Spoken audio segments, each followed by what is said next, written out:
Senhor esteja convosco. Ele está no meio de nós. Proclamação do Evangelho de Jesus Cristo, segundo João. Glória a vós, Senhor.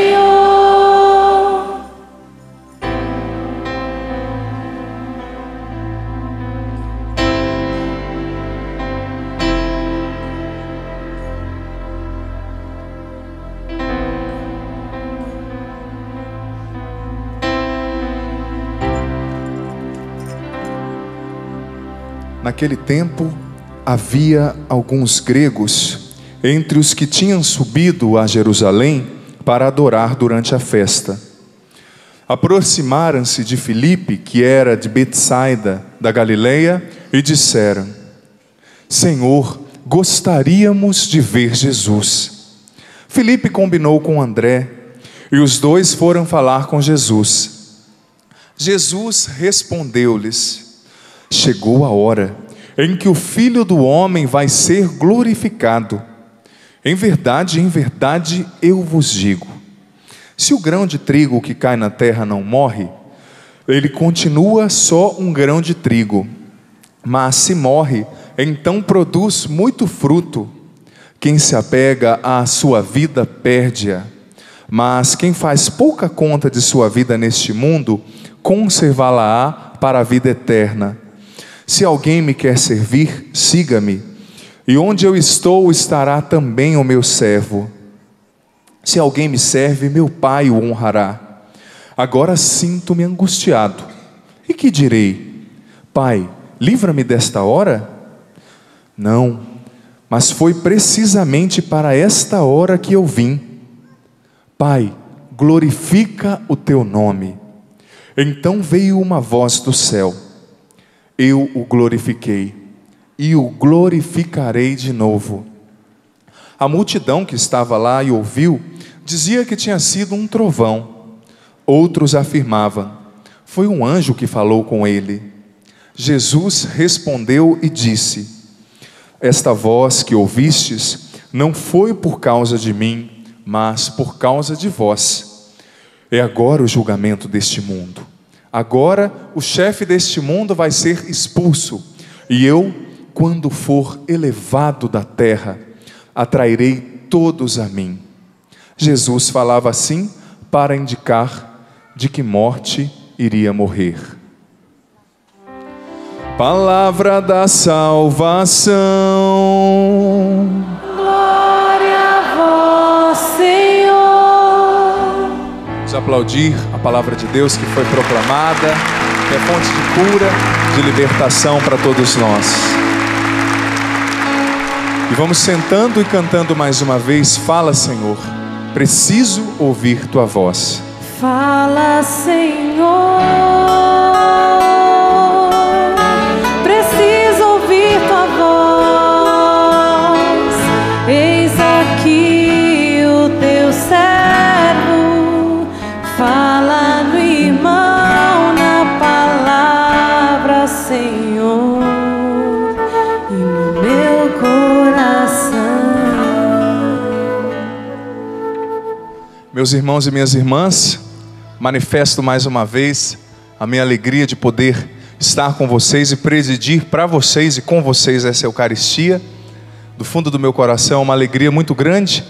Poucos minutos antes de começar aqui a missa, eu recebi a notícia que nós não estaríamos ao vivo, não estaria sendo transmitida. Mas eu pensei, nós temos o mais importante, que é a presença de Jesus e é o povo santo de Deus aqui conosco. E a minha alegria e a minha disposição se intensificou ainda mais por saber que nós estamos como família, como irmãos celebrando. É lógico, se houvesse uma transmissão, mais pessoas celebrariam conosco. Mas se não há, nós vamos celebrar e vamos fazê-lo muito bem na presença do Senhor, neste dia que é o dia do Senhor. Meus irmãos e minhas irmãs, eu percebo que, da mesma forma como foi ontem, a liturgia de hoje é um presente para todos e cada um de nós. As leituras são muito profundas e ao mesmo tempo muito provocativas. Mas antes até mesmo de desenvolver os enunciados a nós apresentados pela igreja, pela Sagrada Escritura nessas leituras, quero dizer, viu, que eu não tenho nada contra animais. Ontem eu brinquei ali com um cachorro bendito que latiu umas 5 vezes na minha homilia, mas não tenho nada contra, viu? Pelo contrário, também gosto muito de cachorros, de animais. É só uma brincadeira, para deixar bem claro, né? Para quebrar toda e qualquer possível ambiguidade. Eu sei que de tudo que foi falado ontem, com certeza isso não deve ter sido mais forte, que deve ter ficado no seu coração, mas eu faço questão de ratificar e de esclarecer também aquilo que disse. Irmãos e irmãs, com certeza, como ontem, você prestou também atenção na liturgia, obviamente, nas leituras. E a primeira leitura é aquela leitura que nos deixa com vergonha. E entendamos bem o significado de ficar com vergonha. Nós não ficamos com vergonha somente quando nós somos surpreendidos fazendo algo que é ruim. Nós ficamos com vergonha também quando nós percebemos que nós fazemos algo ruim, que nós somos essencialmente, pelo pecado original que habita a nossa identidade, infelizmente também humana, nós somos ruins em algum aspecto, no sentido de sermos fragilizados pela culpa original, mas mesmo assim, mesmo nós não merecendo, mesmo errando, sendo frágeis, pequenos, limitados, Deus nos ama e Deus nos constrange, nos deixa com vergonha com o seu amor. Essa é uma vergonha salutar, é o segundo tipo de vergonha, como eu disse no início. A vergonha de se perceber encontrado, mesmo sem merecer, de se perceber acolhido sem merecimento, de se perceber amado sem mérito algum. E infelizmente, meus irmãos e minhas irmãs, infelizmente, no nosso tempo, a nossa sociedade é profundamente utilitarista. Ou seja, o que significa essa palavra? É uma sociedade pautada e ancorada nos valores da utilidade. Ou seja, eu só valorizo aquilo que me dá algo em troca. Eu só sou amado se eu faço algo bom. Eu só amo se a pessoa me agrada. Eu só quero estar perto dos bonitos, dos cheirosos, dos ricos. Eu só quero, muitas vezes, agir, me aproximar. Infelizmente, na sociedade é assim, por interesse. Se a pessoa pode me dar algo em troca, eu acabo me aproximando. Infelizmente é assim que muitas pessoas pensam. É o império do utilitarismo. E por isso que muitas vezes se defende por aí ideias hediondas, ideias imbecis como a da eutanásia, da distanásia e tantas outras násias por aí. O que é a eutanásia? Que já é lei em alguns países. A pessoa que está doente, a pessoa ficou idosa, ficou doente, dá um remédio e mata, porque é um peso para a sociedade. Você acredita que existem países no mundo que isso já se tornou lei? E que existem pessoas no nosso país querendo que isso se torne lei? Ou seja, se a pessoa ficou doente, ela deixou de ser pessoa por causa disso? Se o teu pai está numa cama, ele deixou de ser teu pai? Se a tua mãe está com câncer, ela deixou de ser a sua mãe? É uma ideia hedionda, contrária ao Evangelho, contrária aos valores do reino, contrária à doutrina da igreja. E dentre as muitas instituições que existem no nosso mundo, as ONGs, a igreja é uma das pouquíssimas que levanta a sua voz para defender a vida, do início até o fim natural. Nada de eutanásia, porque a pessoa não vale pelo que ela produz, ela vale pelo que ela é. Você não vale pelo que você produz, você vale pelo que você é. Você é pessoa, você é filho, filha de Deus, amado, amada. Por que eu estou dizendo tudo isso a título de introdução do nosso conteúdo, irmãos e irmãs?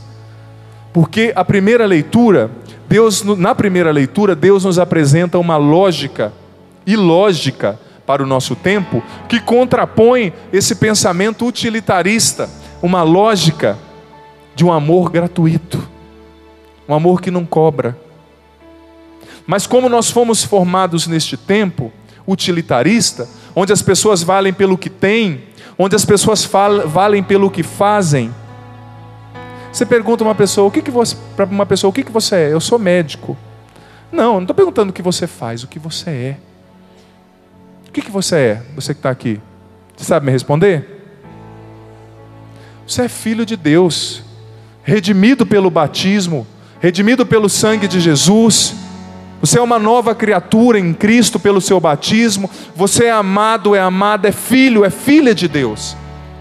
Você não é médico, você não é o que você faz. A sua essência não reside no que você faz. A sua essência, como nós dizíamos na homilia de ontem, não reside nas circunstâncias que compõem a sua história. Reside no âmago do seu ser, no seu interior. E no seu interior habita o quê? Quem? O que diz a carta de São Paulo aos Coríntios, capítulo 3, versículo 16? Vós sois templos do... Está muito fraco. Vós sois templo do Espírito Santo. Deus habita em você. Você vale pelo que você é. Mas, meus irmãos e minhas irmãs, nós temos muitas vezes muita dificuldade de nos perceber amados por Deus, acolhidos por Deus. E isso na dimensão do inconsciente, porque muitas das realidades que acontecem dentro de nós tramitam nos limites do inconsciente, e nós muitas vezes não temos domínio sobre a situação. Mas num processo inconsciente, muitas pessoas têm dificuldade de se sentir amados, amadas. Muitos homens, muitas mulheres, por quê? Porque imaginam, eu não estou fazendo nada. Eu não prego, eu não sou padre, eu não faço nada, eu não tenho muitas vezes um dinheiro para fazer uma doação, Deus não me ama. Inconscientemente, muitas vezes, pela nossa criação e cultura atual, impera essa lógica. Mas, meu irmão e minha irmã, a primeira leitura, de maneira concreta, significativa, profunda, revela para mim e para você que Deus não se pauta nos nossos méritos ou deméritos. E mais, que Deus mais nos ama quando a gente menos tem mérito para isso, quando a gente menos merece. Deus mais nos ama, meus irmãos e minhas irmãs, quando nós não estamos oferecendo nada em troca. Mas infelizmente nós não fomos criados assim. Quantos pais, quando o filho erra, como eu dizia ontem na homilia, dizem, menino mau, você fez o que não devia. Mas deveriam acrescentar, menino mau, você fez o que não devia, mas o pai ama você. O pai acredita em você. Você pode ser diferente. A mãe acredita em você. Deus é um pai que age assim conosco. Ele não faz vistas grossas para as nossas fragilidades. Ele sabe, meu irmão, minha irmã, daquilo que te fragiliza. Ele sabe do seu pecado, da sua fraqueza, do seu limite, das suas hipocrisias. O poeta Fernando Pessoa, num certo poema, ele dizia que o ser humano precisa aprender a curtir a própria hipocrisia. Porque todo mundo é hipócrita, né?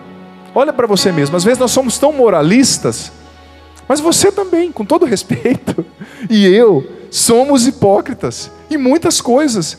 Por quê? Porque aqui está o ideal. A liturgia diária, que está a palavra de Deus, aqui está o ideal. Mas aqui está o real. Eu não vou desistir de lutar pelo ideal. Palavra de Deus. Eu vou lutar e preciso viver isso aqui. Mas nem sempre o meu real vai corresponder. Mas quando eu não correspondo, e não é por isso que eu tenho que deixar de lutar, ao contrário, tenho que lutar para ser santo, para viver a palavra de Deus. Mas quanto mais eu não correspondo, mais Deus me ama. Quanto mais eu estou em uma cama, usando uma metáfora, uma analogia, prostrado ali, vegetando diante dos meus pecados e das minhas imperfeições, mais Deus me ama. Olha essa primeira leitura. Esse texto, meus irmãos e minhas irmãs, do livro do profeta Jeremias, é um texto exílico. Ou seja, o povo estava no exílio da Babilônia.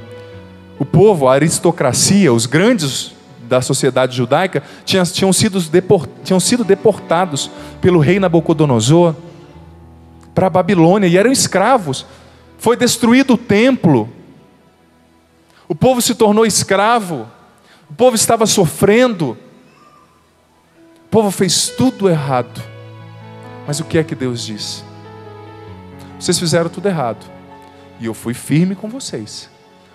Deixei vocês sentirem as consequências dos atos de vocês. Eu vou até ler no literal.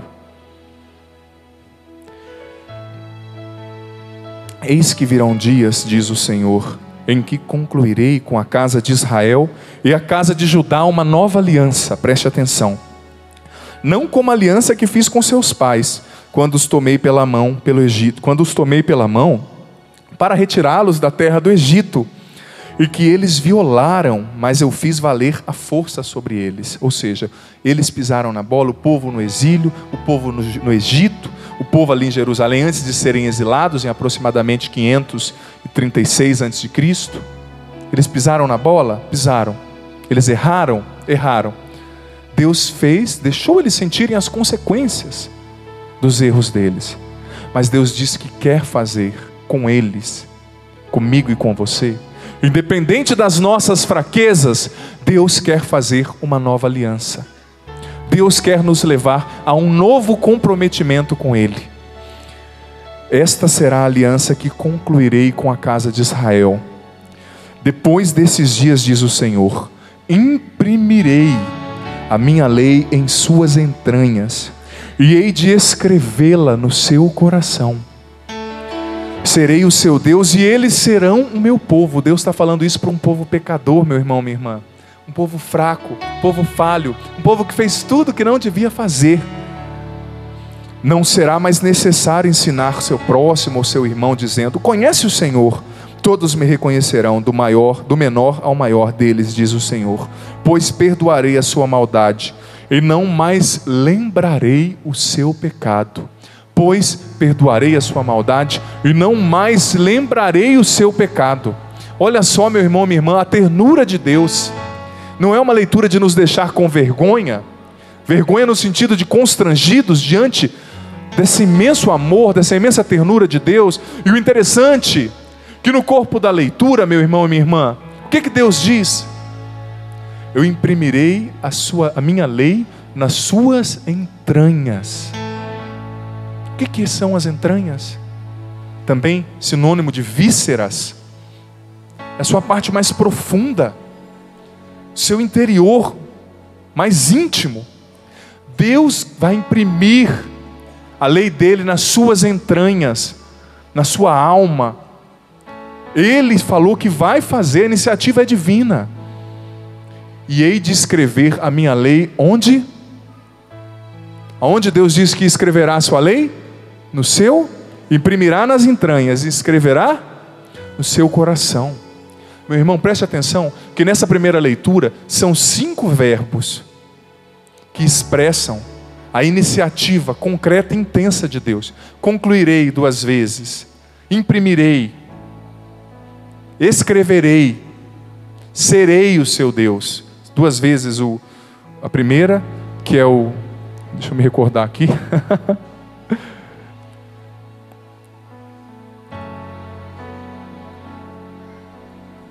Nessa aliança nova, imprimirei, concluirei, aliás, Deus repete, a leitura traz 2 vezes. 2 vezes concluirei, imprimirei, escreverei e serei. Verbos que implicam a iniciativa de Deus. Deus que está tomando a iniciativa. Deus que está vindo ao encontro da sua criatura. Deus que diz diante daquele povo que fez tudo errado. Tudo errado. Olha, eu quero ter uma nova aliança com vocês. Não mais uma nova aliança pautada em 613 prescrições, como eram no tempo de Jesus. Existiam 613 leis, prescrições, que eles deveriam seguir. Não é uma lei pautada somente num código de leis jurídico, mas é uma lei dentro do seu coração. É um amor que constrange, irmão e irmã. É um amor que constrange. E por que essa leitura é providencial para nós? Porque não existe cura interior autêntica sem um processo, ao mesmo tempo, interior de acolhida, de recepção do Deus que se doa em Jesus a todos e cada um de nós. Não existe cura interior, meu irmão e minha irmã, sem capacidade de acolhida. Porque muitas vezes é mais fácil amar, externar amor. mas é mais difícil receber. Tem gente que tem mais dificuldade de receber amor do que dá, você sabia disso? Porque muitas vezes é automático, nós que somos latino-americanos, somos um povo receptivo, acolhedor, abraçar é uma coisa comum. Abraça, aperto de mão. Você não vê que no começo da missa o padre pediu para que você cumprimentasse quem estava do seu lado? O padre teve até que pedir, olha, só aquilo que eu falei, não prossiga num diálogo agora não, porque isso é muito comum para nós. Mas receber amor, um amor profundo, que nos constranja, que vá às nossas vísceras, às nossas entranhas, isso muitas vezes é difícil. Por quê? Nós temos mais dificuldade às vezes de receber o amor do que dar. Mas não existe cura interior se você, meu irmão, minha irmã, no fundo da sua alma, se você não se permite ser encontrado, ser encontrada, ser curada por Jesus, se você não permite que esse amor, aliás, te encontre, você não vai conseguir viver a cura, o processo intenso de cura. Que esse amor te encontre na sua verdade. Nós dizíamos ontem na homilia de verdade, de verdadeira identidade, de se encontrar com o pior de nós mesmos para daí concretizarmos um itinerário de cura interior na nossa história. Se você não permite que esse amor de Jesus te encontre, se você não consegue desfazer os sistemas inconscientes de autodefesa diante desse amor gratuito, você não vai conseguir, meu irmão, minha irmã, nós não vamos conseguir viver um autêntico e profundo processo de cura interior. Muitas vezes, como eu dizia ontem, nós crescemos ouvindo que nós éramos ruins, ou nós nos deparamos com fraquezas, nos deparamos com fragilidades, e isso vai nos deixando fechados, isso vai nos deixando calejados, com uma dificuldade muito grande de experienciar um amor gratuito, de experienciar um amor que se doa. Mas é preciso que nós nos abramos, é preciso que nós permitamos, irmãos e irmãs, que esse amor nos encontre, merecendo ou não merecendo. A cura interior só será possível se nós nos permitirmos amar por Jesus. E a liturgia continua nos apresentando esse caminho concreto de cura interior, meus irmãos e minhas irmãs. No Salmo, são 14 os verbos que o salmista apresenta. Verbos no passivo: criai em mim, purificai-me, e assim sucessivamente. Verbos no passivo que indicam essa acolhida, essa recepção. Na primeira leitura, Deus se doa. No Salmo, o homem recebe, o homem pede: purificai-me, lavai-me, criai em mim. Verbos no passivo, expressando.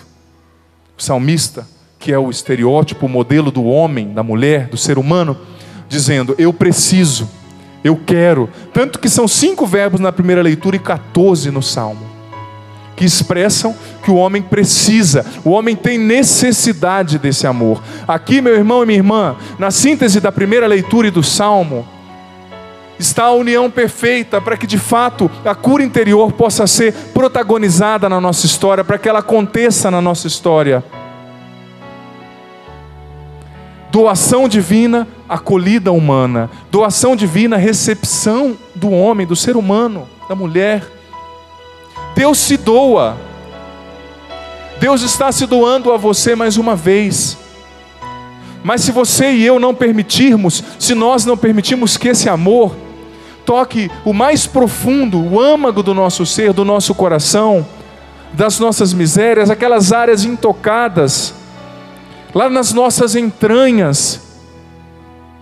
Porque, meu irmão e minha irmã, esse processo de culpa, esse processo de autopunição, ele é muito mais complexo do que parece.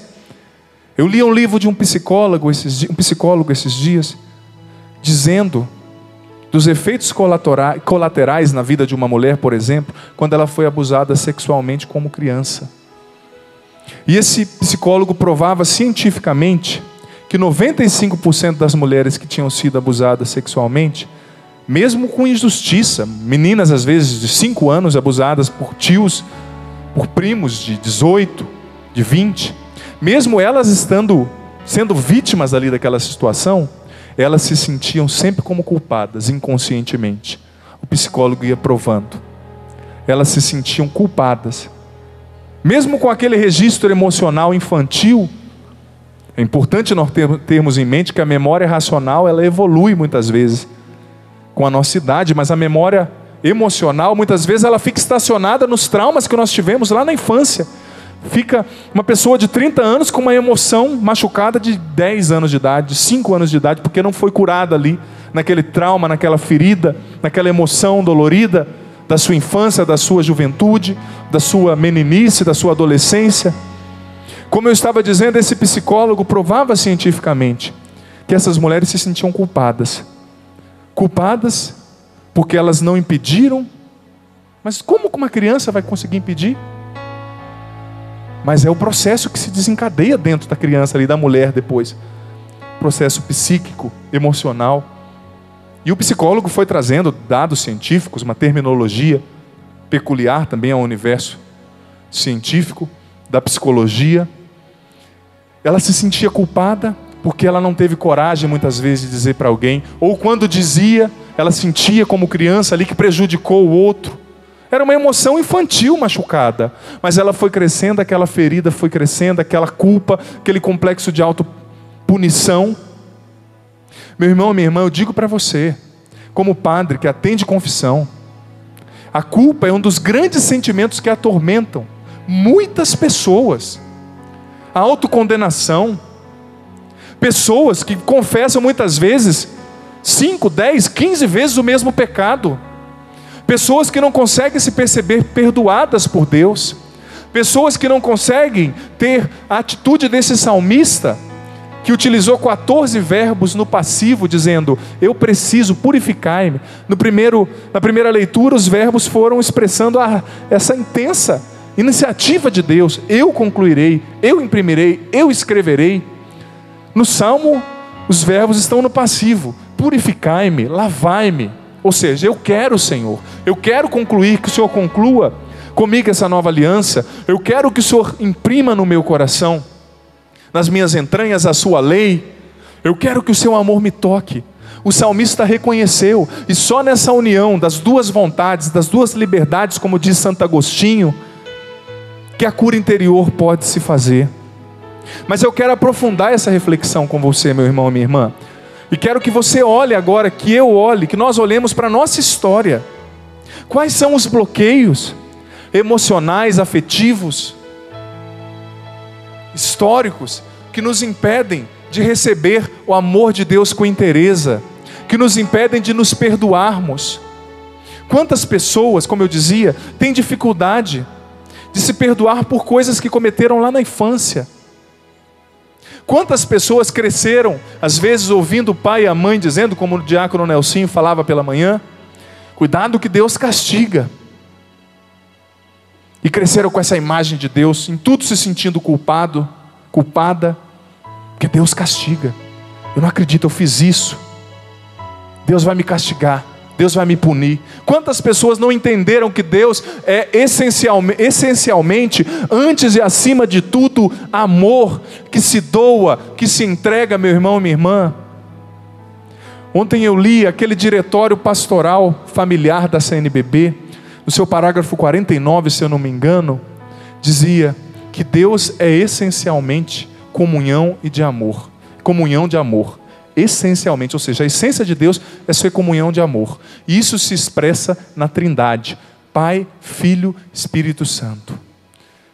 Uma só pessoa, 3 naturezas distintas. É uma comunhão. O Pai, o Filho e o Espírito Santo. Não é um Deus isolado, é um Deus comunhão. É um Deus que ama. O Pai que se doa ao homem no Filho, pelo Espírito.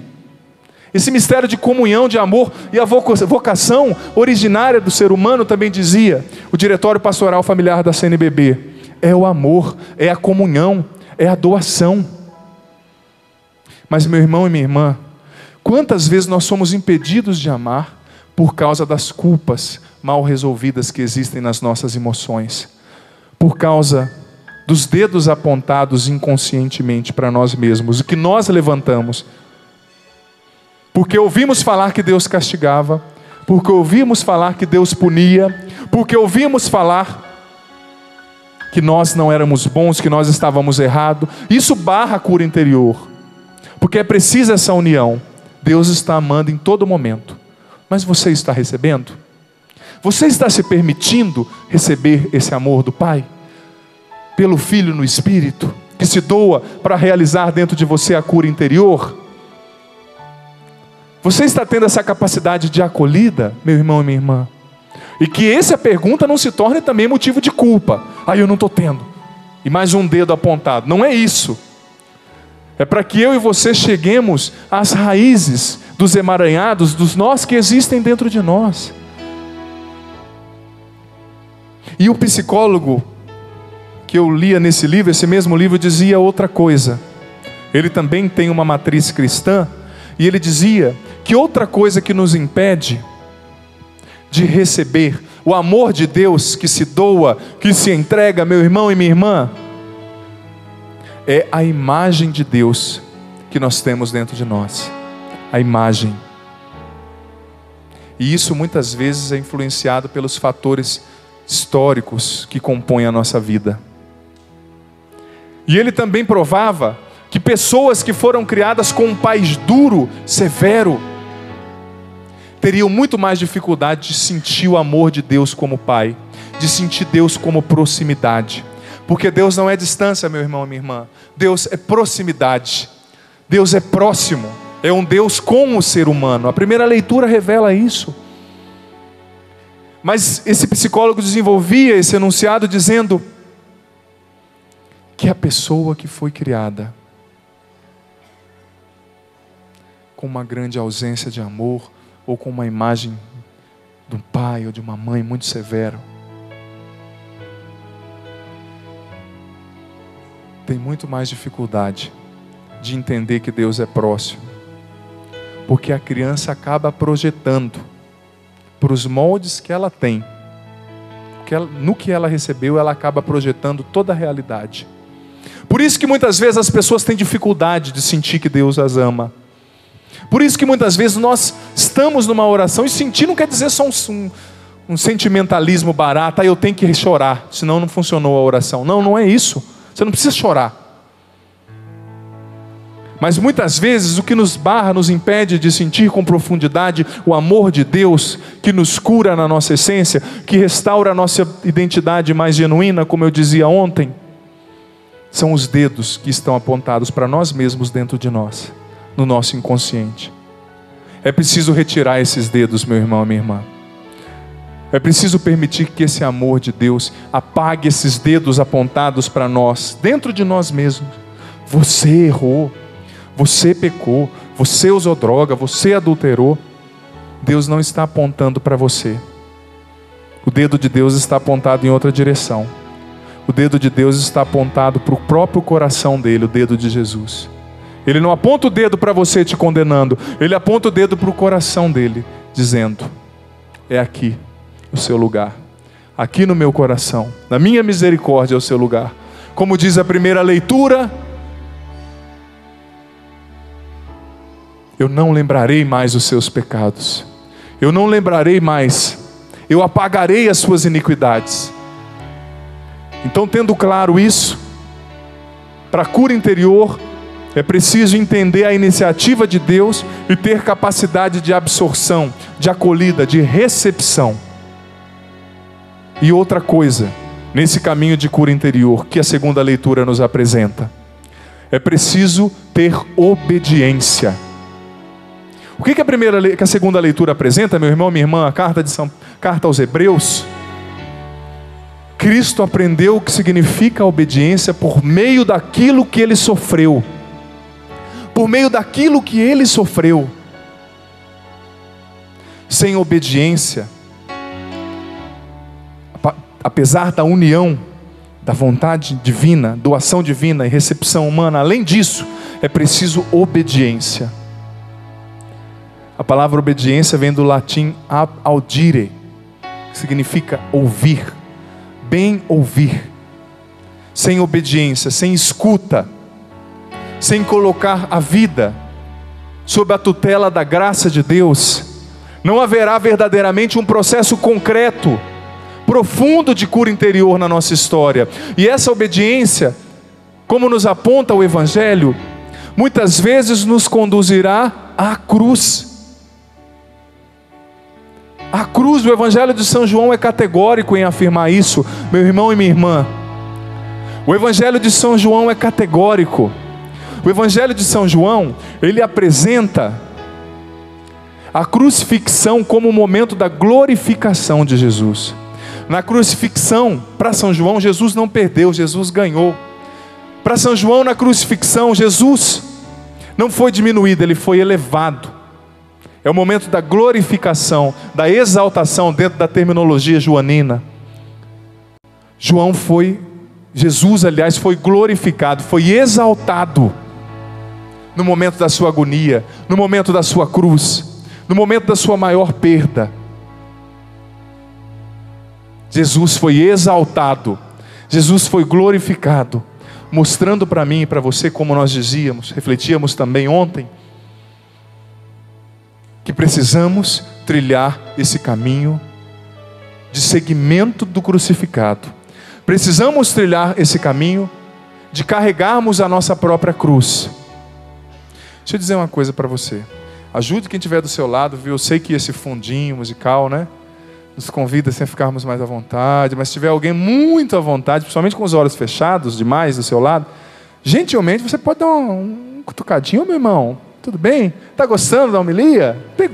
Nesse momento você pode conversar um pouquinho. E coragem, diga para ele, coragem. Eu sei que você viajou, né? Muitos vieram de longe. Viajaram, quem sabe, até a noite, não é verdade? Isso, diga para quem está do seu lado aí, coragem, meu irmão. Deus te ama.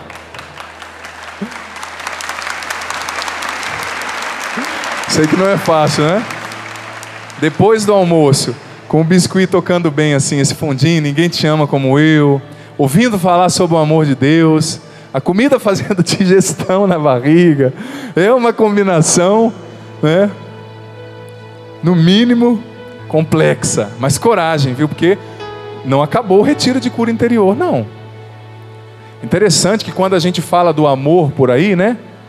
As pessoas querem sempre que o pregador fale de uma coisa, fala disso, fala daquilo, né? Traz um discurso profundo sobre Jesus. Quando se fala do amor, as pessoas falam, eu já ouvi falar do amor. O amor de Deus? Não, já ouvi falar. Meu irmão e minha irmã, essa é a única mensagem que pode verdadeiramente curar o seu coração. Sem amor não tem cura. Se você não se abre para o amor de Deus e não sente, não se encontra com esse amor, não há cura. A cura só pode ser protagonizada por esse processo de doação e recepção do amor divino. Então é muito importante.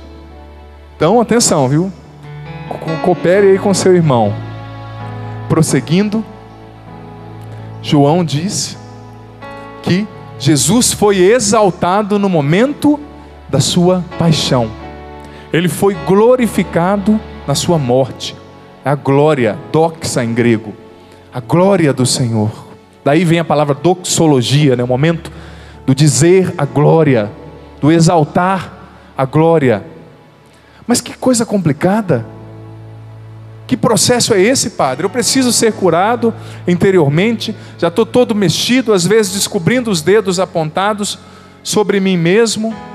E é difícil, como não há cura interior sem uma certa violência. Você precisa ser violento com você e precisa ser, perdoe o termo a título de analogia, precisa se permitir ser violentado pelas suas feridas, no sentido de, como eu dizia ontem, as abraçar, as pegar nas mãos para poder ofertá-las ao Senhor.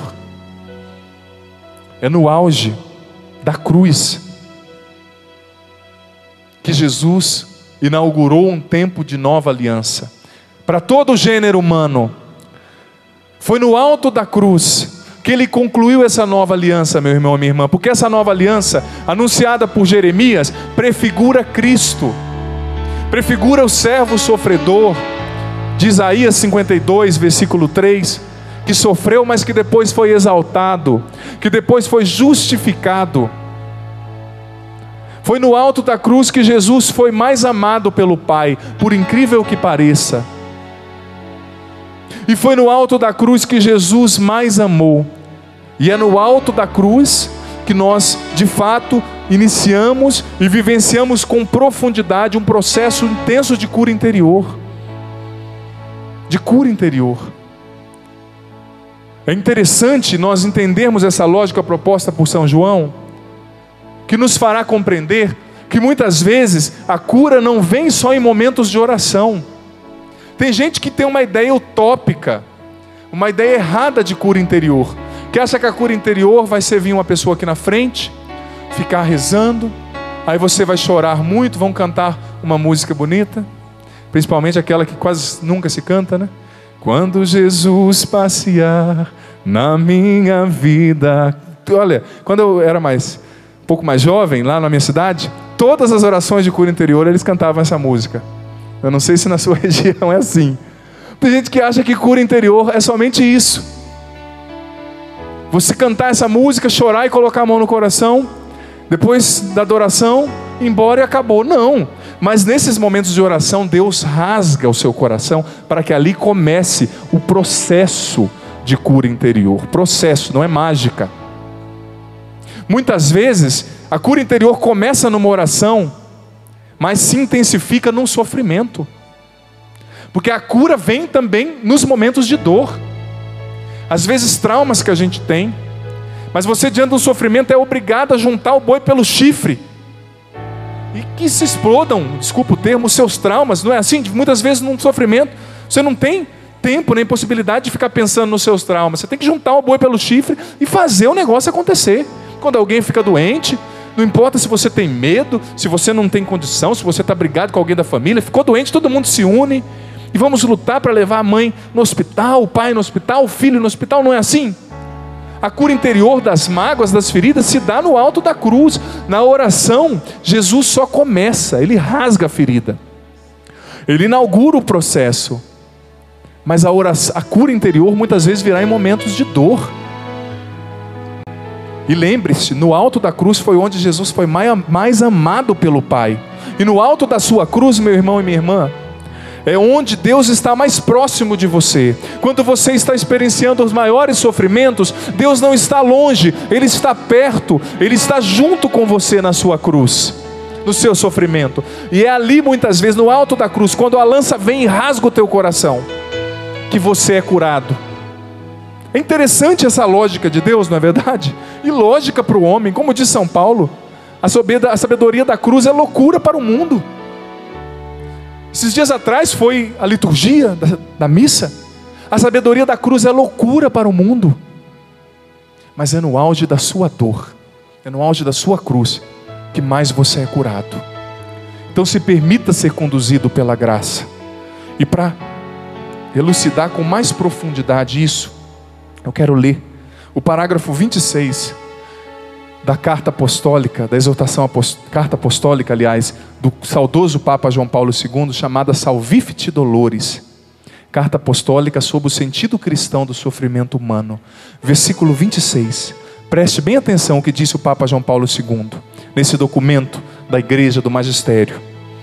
Temos visto, através dos séculos e das gerações, que há no sofrimento, preste atenção, um certo poder escondido, ou seja, uma graça especial que leva a pessoa interiormente para perto de Cristo, uma graça particular.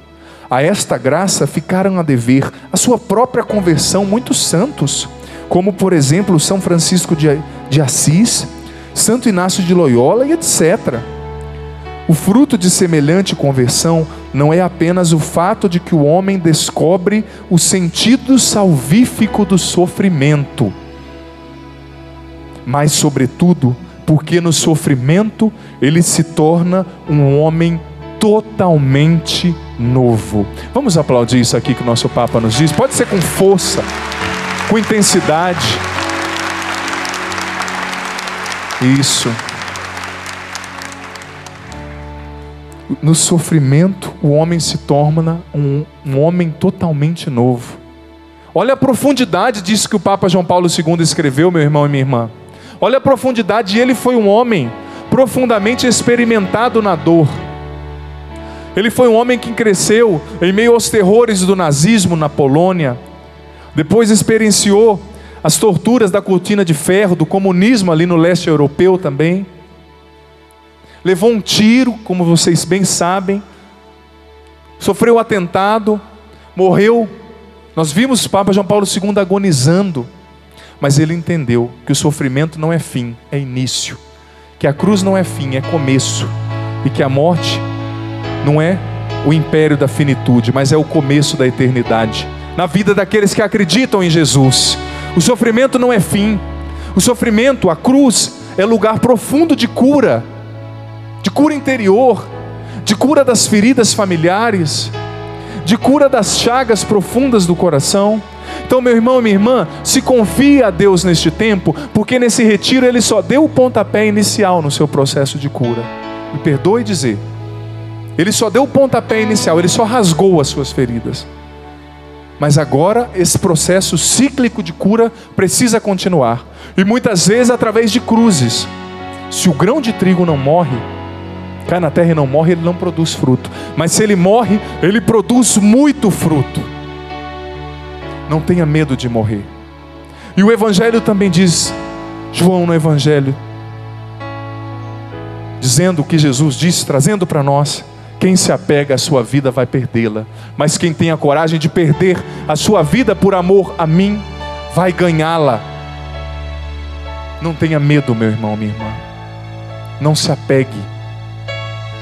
O Papa João Paulo II, ainda na Salvifici Dolores, no parágrafo 30, ele traz a seguinte realidade: Cristo está presente em quem sofre, pois o seu sofrimento salvífico foi aberto de uma vez para sempre a todo sofrimento humano.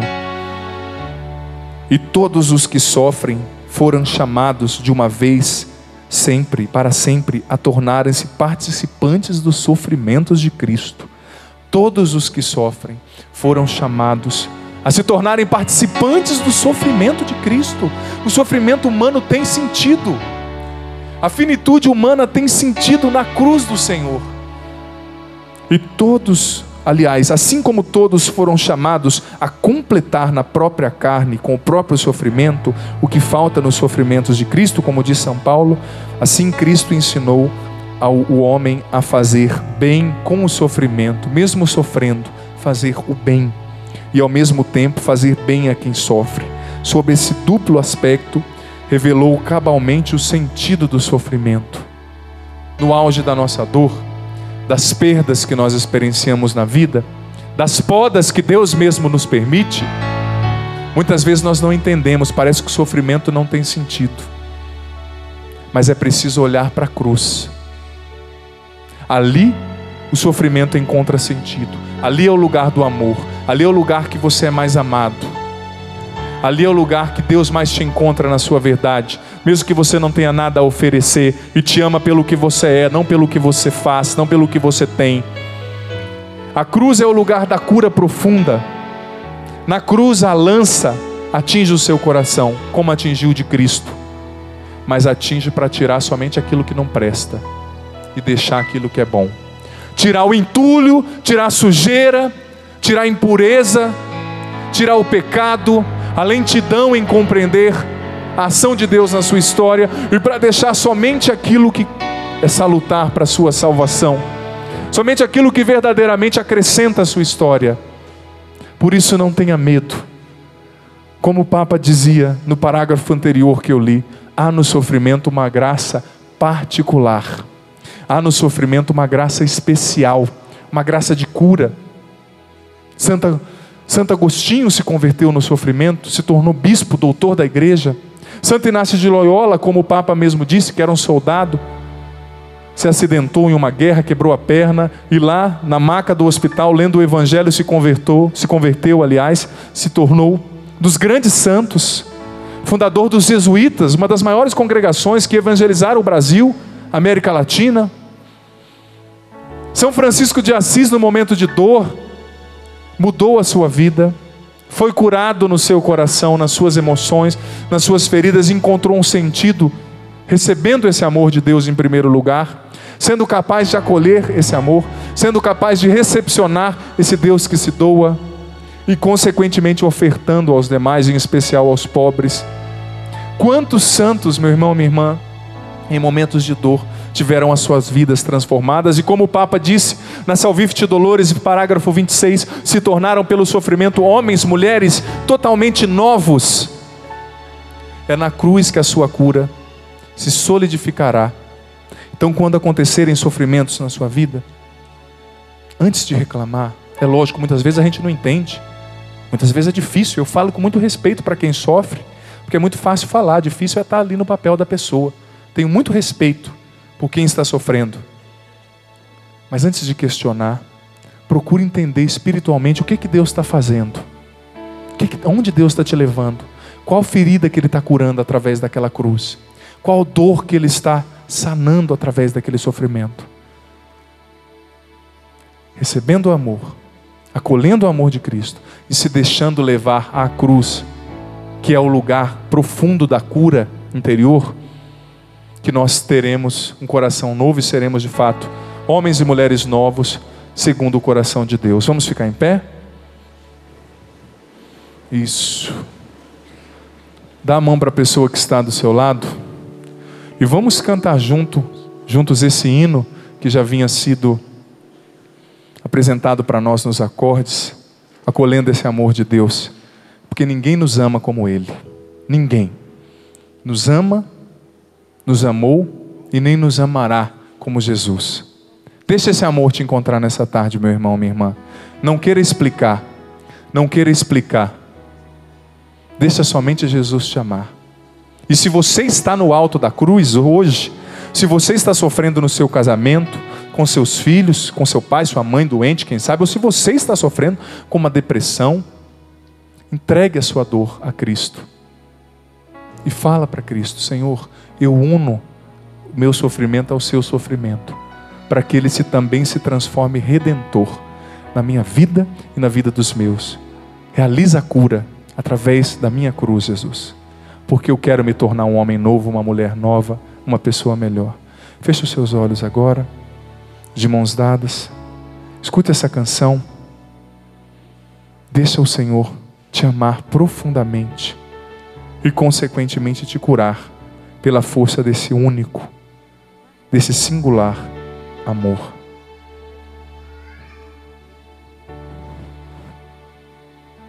Ninguém te ama como eu,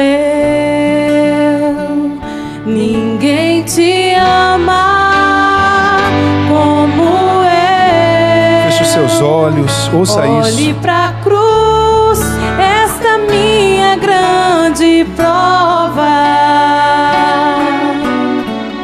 Ninguém te ama como eu, ninguém te ama como eu,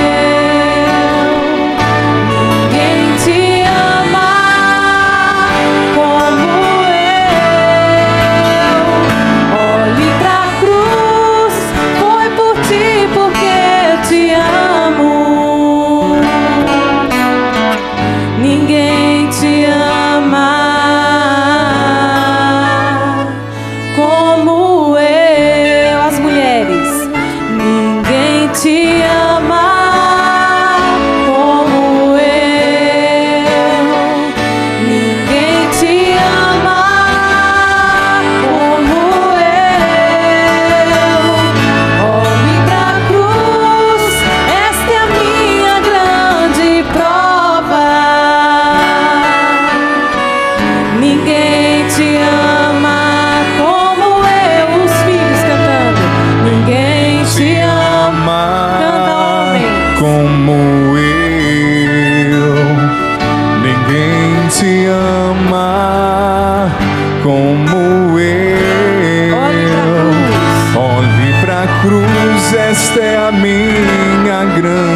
prova. Ninguém te ama. Ninguém te ama como Todos eu. Ninguém te ama como eu. Solta a sua voz. Ninguém te ama. Ninguém te ama como eu. É isso que o Senhor está te dizendo nesta Olhe tarde. pra cruz, esta é a minha grande prova. Ninguém te ama, ninguém te ama como eu. Ninguém te ama, ninguém te ama como eu. Ninguém te ama como eu.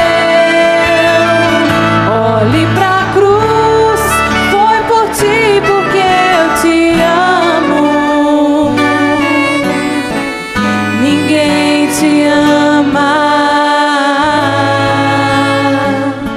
como eu.